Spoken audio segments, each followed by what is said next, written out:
Now we're going to export our database in two parts. The first part is going to be the schema, and then the second part is going to be the data. And like we discussed before, the data might not be something that you want to keep around in the long term, but it can be useful at least at the beginning of your project for development purposes. I'm going to jump to the command line.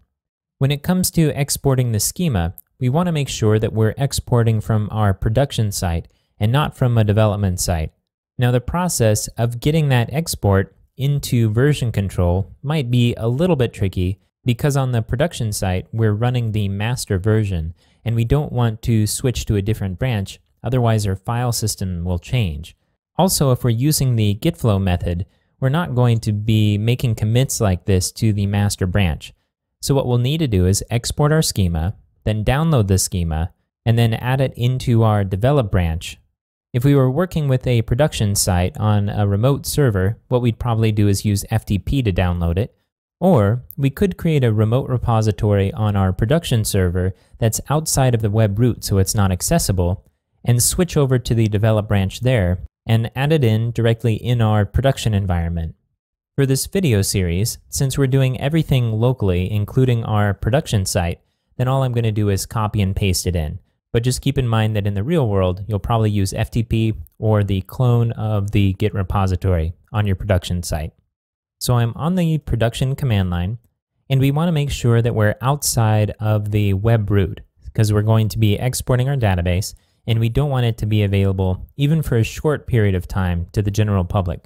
So let's go ahead and see where we are by doing pwd to see our working directory. Okay, we're in loc-git-site-production.com.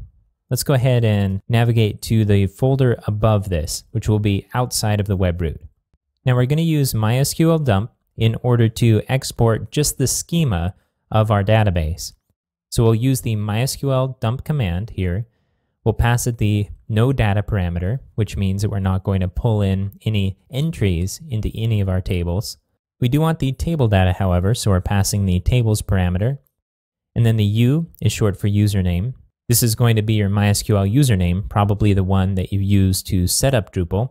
And then P to indicate that we want to enter our password in an obscured way on the next line. And then we're going to put the name of our database, which for me is loc-git-site-production.com. And then one right arrow to indicate that we're going to pull this database into this file. Then I'm going to go ahead and press enter. It's going to ask me for my password. I'll enter it in and hit enter again. Okay, and we get back to the command line. We should have our schema created. So I'm going to do ls just to see what's listed here. And indeed, we see our gitsite schema.sql. I'm going to go ahead and go to my file explorer, and I'm going to open up the directory where I exported the SQL into, and here it is right here.